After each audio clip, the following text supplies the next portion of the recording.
Hello people, welcome to another voice note, video note actually, and today's topic is going to be keeping your muscle mass and longevity.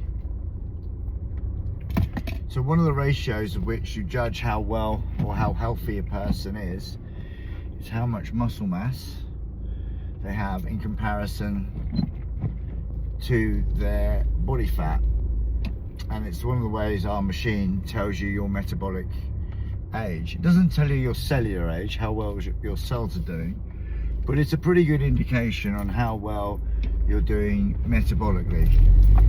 And obviously as we get older, you want to stop atrophying as you get older, because that's one of the precursors for mortality. It's like one of the things they look for is when you start losing muscle mass rapidly, it's a sign that you're going to start going downhill metabolically. In fact, you're already going downhill. So we want to hang on to our muscle mass, and there's a kind of raging debate in the fitness nutritional industry world at the moment, and it's between people that recommend you should eat a higher protein diet and people that recommend you should eat a lower protein diet. And I'd like to take this opportunity to cut through some of the BS the way I see it. Now, a lot of the high protein advocates, Peter Attia, I forget the lady's name, they have got a vested interest in people eating higher protein diets. Example, Peter Attia owns a nutrition company that supplies meat. They have a very a way that they slaughter the meat is very ethical. They use snipers, but the dude sells meat boxes, and surprise surprise, he recommends a high protein diet. Now obviously we recommend quite a low protein diet, but we're not in the low protein group, because that other group that are the low protein group, they tend to be in the vegan group, because it's quite hard to eat higher protein levels when you don't come from animal sources. And we're not in that group, because obviously we recommend, rightly recommend, the best and easiest ways to get protein into your body is from animal sources. So if you like, we're kind of a middle of the road. But one point that never gets discussed is there are two mechanisms for you putting on muscle mass the way I see it. One is your hormonal function. That's how much of the hormones that signal muscle growth hormone, testosterone, progesterone. Those hormones are key in building muscle in male and female athletes. And if you've got low testosterone, it doesn't matter how much protein you're going to have in your diet, you are going to struggle to maintain muscle mass. So surely making sure that your testosterone levels are elevated would be at the point of the discussion. And obviously the other signaling system is what type of exercise you're doing, if any. If, for example, if you are lifting weights all your life into latter years, wouldn't it make sense that you're going to maintain, gain, or not lose as much muscle as someone that doesn't do any weight training? That's a signaling system issue. And they never talk about that. The vegans never talk about it, which they should, because it would help their argument. And the high protein people never talk about it. They say you've got to eat high levels of protein to maintain muscle mass, and I think that is utter nonsense. I think you should eat high quality protein if you have the opportunity and the finances to do it, but you don't want to have a high quantity, especially if the quality is low. So it's for me it's a much bigger issue, is the quality over quantity, and is the signaling system. Now, one of the things that people forget to mention is that in order to build muscle, maintain muscle, let this guy out, there you go, sir, you have to have essential fats. Fats are a precursor. They are essential in steroidal function, so they're for your gonads to make the hormones that signal the system to build muscle. You need fat, you need cholesterol. So fats as a precursor are as important as the protein. It's like the key that unlocks the protein that makes it into tissue, and you have to have a signaling system that you need that muscle. One of the things that happens as you get older is your quadriceps atrophy, and that's because you stop using stairs and things. And it doesn't matter how much protein you eat, if you're not using the muscle, you tend to lose the muscle.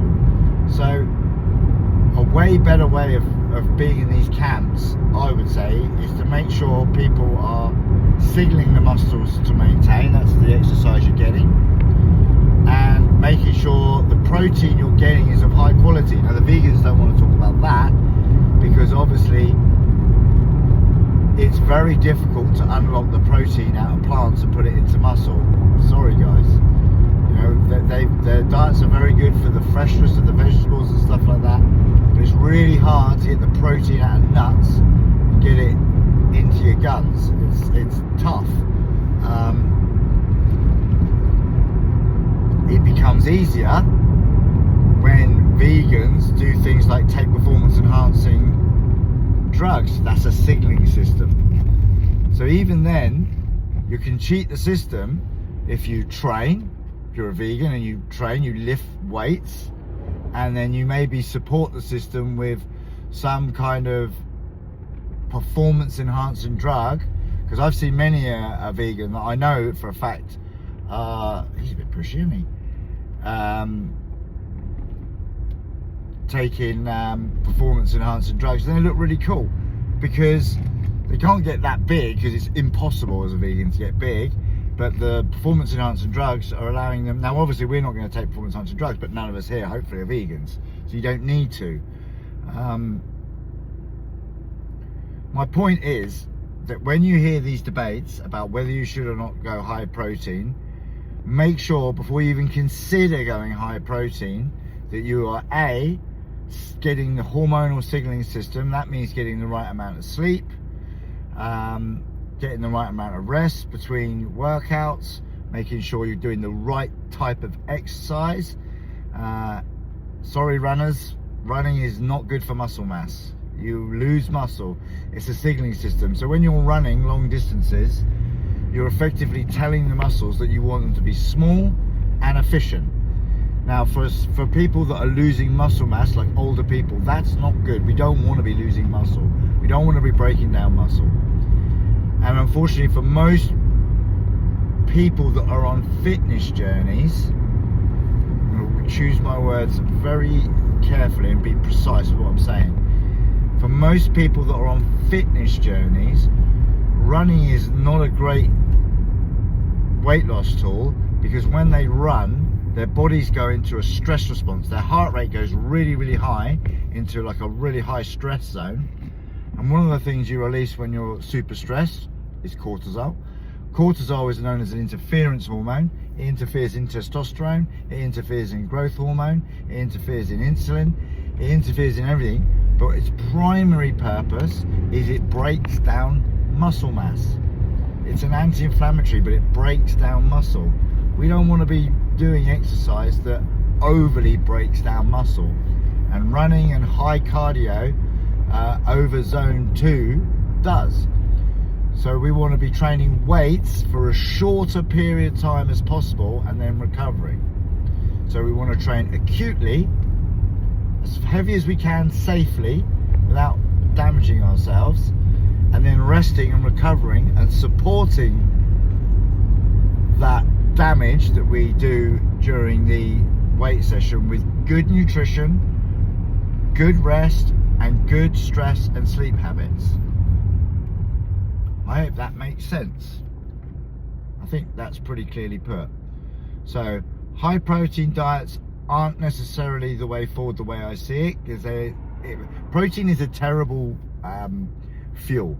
So when you overeat protein, you tend to break it down, release some ammonia, and you break it down into glucose, which if you're glucose resistant, insulin resistant, well, that's not great.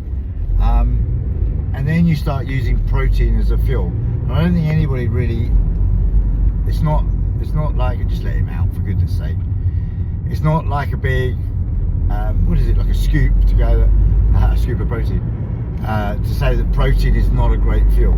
Well, when you overeat protein, you do convert protein to fuel and it becomes a fuel. So eating the optimal amount of protein, that's the word I'm looking for, is what you want. And at the studio there, we've got books and books. Now, these aren't studies because there's a lot of causation and things going on. But we notice that when people reduce their protein, up their exercise, get better exercise, and eat better and cleaner, their muscle mass increases. So when they eat less protein, because we are quite strict with the protein we put people on, is it the lower protein? I don't think so. But is it the fact that they are eating the right amount of protein? Could be. Is it the fact that they're exercising more? Almost certainly. Is it the fact that they've taken sugar out of their diet and all the nutrient robbers out of their diet? So when you eat bad food, nutri void food or nutri low food, you call it a nutrient robber. So it robs nutrients away from the good food you're eating. Example, you eat a bit of steak and then you have pure sugar after it. Some of the goodness from that steak will get robbed because the cells that get revved up with the sugar energy with nothing to support it, no cofactors, will rob some of the good B vitamins, some of the good fats from the steak in order for that cell just to keep going. And the other thing, look at one group of people that tend to be, I would say, nutritionally pretty poor for getting good amounts of protein in, and that's like teenagers. And look how they shoot up. That's a signaling thing. That's growth hormone, the body's hormonal system signaling cells to divide, and they can do that on pretty woeful diets. Our lad next door, I'm guaranteeing, I don't think he's got a great diet. He's shot up recently. He looks like he's grown a foot to me in the last 6 months. That's a signaling issue. That's a hormone. His body hormones are telling him to use every drop of protein I guarantee he's not on a high protein diet, 100%. If you measured the amount of protein that boy eats, it will be in the low area, and his body seems to be growing just fine. Okay, well, I've arrived at Sainsbury's. Food for thought: the right levels of protein and how to keep muscle mass as we get older. I would say choose good sources of protein, try and get as much rest as you can and be as stress-free as you can. The right type of exercise. Don't overdo the protein, because in my opinion you start breaking it down and then your body gets really good at breaking protein down and using it as energy. When I was a bodybuilder, I, without a doubt, the leaner I got, for every pound of fat I would burn when I started getting really lean, and I was on an extremely high protein diet, for every pound of body fat I must have been losing 3-4 pounds of muscle towards the end. That's not a good ratio to be losing. That's almost like, if you think about it, if you don't have much muscle to spare, that you're doing 1 step forward and 3 steps back. You want to be losing just body fat, no muscle whatsoever. And the way I improved that was I actually reduced my protein. I reduced my protein and my body started hanging on to it better. And that could be the other part. I can remember once I was at a seminar and they said never go zero fat, because if you go zero, because the old bodybuilding diets are a standard, like you would do 200 grams carbs a day, 500 grams protein a day, and 50 grams of fat. That's kind of standard bodybuilding diet. And you might go 100 grams of carbs, 25 grams of fat, 600 grams of protein. It's that type of I would call it a high protein, low fat, super low fat, and medium to low carbohydrate diet, I would put it as. And it was common knowledge that if you went zero fat, if you went kind of like really low fat, like into the 10 grams, 20 gram range, your body would literally stop burning body fat. It would hang on to body fat no matter what. And it got me to kind of thinking, well, maybe protein's like the opposite, in reverse. Like maybe if you eat lots of protein, your body goes, well, I'll just break this down because I've got loads of it coming in. It seems to be an abundant fuel source. So why don't I, when I'm in a negative, just burn body fat? Because it's an idealistic way to say that your body will just burn body fat. Your body it'll hang on to body fat. It can be stubborn. It can burn muscle before fat. Eventually, it will always burn body fat because you can't just burn muscle and be just a blob of fat at the end of the day. At some point, you're going to need to run, hunt, catch food, run away from wolves, survive. But our bodies are very in the nowish, and it might be convenient for them at any point in time to burn muscle, not fat. So we have to cajole them into just burning fat. It's kind of like a luxury. Our bodies like holding on to body fat. So I started reducing my protein intake, and I found the exact same thing happened when I went low on fat. My body started hanging on to my own muscle mass. In fact, I didn't lose muscle mass. What happens when I went too low on protein is I picked up injuries. That's what happened. I didn't lose muscle mass. I actually started getting niggles, like little hamstring pulls.